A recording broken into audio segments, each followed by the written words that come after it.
Right, welcome to today's video, guys. I'm going to be reviewing Lost in Space Season 2.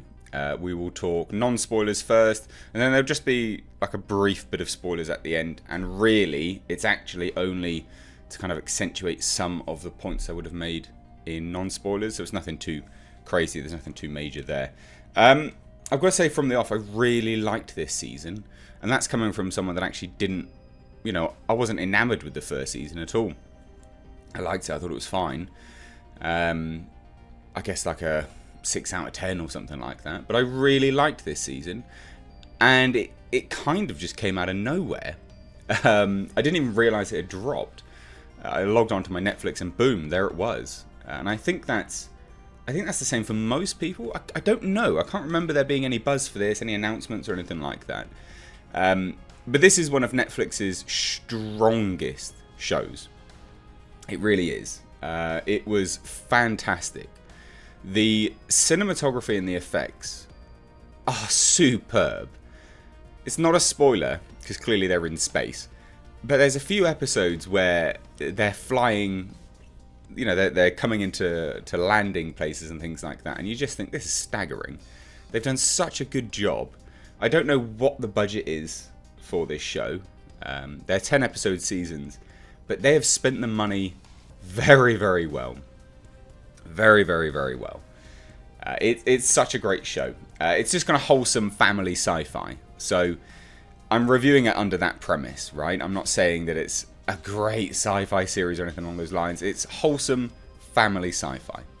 And there are some genuine tense moments and genuine, oh, wow, moments. Like areas of intrigue and things like this. It was very, very good. So let's talk about non-spoilers, like why this particular season was better than the first. I really do feel like the first one was hindered a lot by... I wouldn't necessarily say the children, the child actors were finding their feet per se, but I think they were finding their feet. Because in this season, they really do feel much more comfortable in the roles. Will Robinson, for instance, a much more comfortable portrayal. And he's developed as a character, but I don't think that's why. I don't think that's why at all. I think the children are becoming better actors. And I'm not trying to do them a disservice by saying children. They are evidently children. And they are much, much better. Much, much, much, much better. And the parental figures are much more likeable in this season. I didn't find them all that likeable in the first season, and I don't know whether it was supposed to be that way. It's been a long time since I've seen it, but I just distinctly remember not liking them at all. Maureen Robinson, did not like her. Did not like the dad. In fact, I really disliked the dad. I thought he was... I can't really put my finger on him, but he was probably one of the least likeable characters. In this season, they're all incredibly likeable. Maureen Robinson really comes to her own, portrayed by Molly Parker. She really comes into her own. She's very, very good. And Mina Sundwell, who plays, I think it's Judy, really, really, really, really... Sundwall, sorry. Really good actress. And a really, really good character. And I like her character arc throughout this season as well. It's a very good character arc. I will say this, like Ignacio Cerricchio, the guy who plays Don, he strongly reminds me of Oscar Isaac's character in the new Star Wars movies. He's really a Poe Dameron light. And I don't think that's necessarily a bad thing. And it's not even just what he looks like, because he's got the beard and sort of floppy-ish hair and things like that. It's not really even what he looks like. He's genuinely playing that sort of character. Like a likable rogue. And I don't hate it. I thought he was pretty good, to be fair. And he was very good in this season. To compare the seasons and to say, like, if you watch the first season, you weren't really on board, I think you'll like this season a lot more. Because the characters are much more fleshed out, right? Far more fleshed out than they ever were. Very, very good characters. I think Netflix have given them more money. They do a lot more in this season. There is a lot more going on. So much more, in fact. And that lends itself to my next point, is that the cinematography, the locations, and what they're able to do with the budget is fantastic. I can't sing this show's praises enough.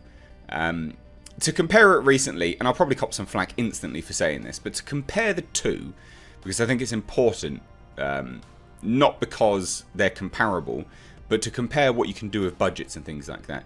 The editing on Lost in Space Season 2 was very, very good. Very good editing, very good cinematography. The camera work was great. And to compare it to, say, like The Witcher, for instance, which I gave like a 6 out of 10. I liked it, but it had some issues. And it was primarily the editing. Lost in Space Season 2 is, yes, it's family, wholesome sci-fi. So it's not trying to take big risks like The Witcher is in some ways. But the editing is just much smoother. It's a much, much smoother process. And it makes for a much more enjoyable viewing experience. Now, Lost in Space is not perfect by any stretch. And I clocked this about episode 4. Right? So I was about halfway through the season. And it occurred to me, it was reminding me of the new Star Trek. And I was like, why is this reminding me of Star Trek? Got it. Because there's lens flares everywhere. There are lens flares inside without any external light. That's not cool. I mean, I was sat there racking my brains. I was like, why is this reminding me of Star Trek so much? J.J. Abrams has not worked on this. What is going on? Like, the set, basically, the sets are very, very clean. The sets are actually quite reminiscent of the new Star Trek as well. For a sci-fi world, it's not gritty, it's not grimy. It's all very, very clean. Even when the ships have been stranded on planets and things like that. And you just think to yourself, well, it wouldn't be like that, would it? And then obviously there's the overuse of lens flares, which I really don't like lens flares. I think they're fine here and there to accentuate extreme circumstances or to portray, say, surrealism in a movie, right? I think that's a great use of lens flares. All the time, just when people are sat around having a conversation inside a ship at dinner time, not a good use of a lens flare. And that's what this show did have. And that was one of my main gripes, to be honest. I will say this, Parker Posey, who plays Dr. Smith, so good in this. And I didn't really like her portrayal that much in the first season, but she was so good. And again, I don't know what it is. I don't know what it is, why people have improved so much. Whether it's my perception or not, I don't know. But I genuinely get the impression that the actors are more comfortable with the characters they're portraying. And I think they've just improved their portrayal. Maybe. But yeah, Dr. Smith was great. The robot, awesome. Awesome, awesome, awesome. There are some things which I can't say because obviously they're spoilers, but so good. And there's so much intrigue going on there now. Not just robots, but human dynamic and things like this. It's really, really good. So there you go. You've got to watch this series. It's so fantastic. It really, really is. I'm going to talk about spoilers now. So if you do leave, hey, thank you so much for watching. Do hit subscribe and please do give this video a like. But there's your spoiler warning. Let's touch on spoilers now. Let's talk spoilers. So, robot. Okay. So good. I really like, and I could have said this in non-spoilers to be fair, but I do want to touch on it in spoilers because we left the last season not really knowing where Robot was that much. Obviously he's going to come back. But there's multiple robots. There's hundreds of robots. And I really like, I think they've amped up the CG. And I think what makes this CG work so much, right, is because the robot, when it's not CG, is actually a different form altogether. So it's not really Uncanny Valley, and obviously the Uncanny Valley is to do with, you know, CGI portraying humans and things like that, and it being, it's a little bit off, looking a bit odd. But you can, I use the term Uncanny Valley to compare these kind of things as well. When it's just too unrealistic, anyway. The robot, when it's a man in a suit, is a man in a suit. And then when it goes to CG, it's a different form. So that's why it's not so jarring. And it occurred to me when I was watching, I was like, that is really smart. That's a really smart way of going about it. Because it genuinely is.